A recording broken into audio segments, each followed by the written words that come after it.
বর্ণাঢ্য আয়োজনে চট্টগ্রামে শুরু হয়েছে অষ্টম জাতীয় টিম স্নুকার চ্যাম্পিয়নশিপ 2026। দুপুরে চিটাগাং ক্লাবে Bangladesh billiard and snooker federation ও চিটাগাং ক্লাব লিমিটেডের যৌথ আয়োজনে প্রতিযোগিতার উদ্বোধন করা হয়।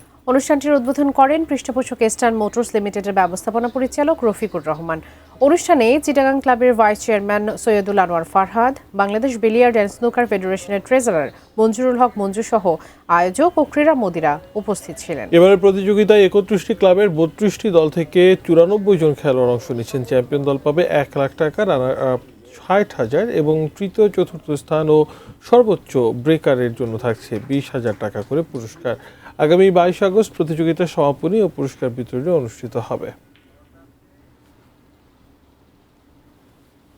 স্নুকার এবং বিলিয়ার্ডসের তো অনেকগুলো টুর্নামেন্ট হয়, তো টিম চ্যাম্পিয়নশিপ আমরা প্রায় 4-5টা অলরেডি করেছি, গত বছর করেছিলাম। তো ভবিষ্যতে আমরা প্রত্যেক বছর একটা tournament, national tournament Chittagong club অবশ্যই হোস্ট করবে। সারা বাংলাদেশের যারা টপ প্লেয়ার ওরাই চিটাগং ক্লাবে আসে, খেলে, থাকে।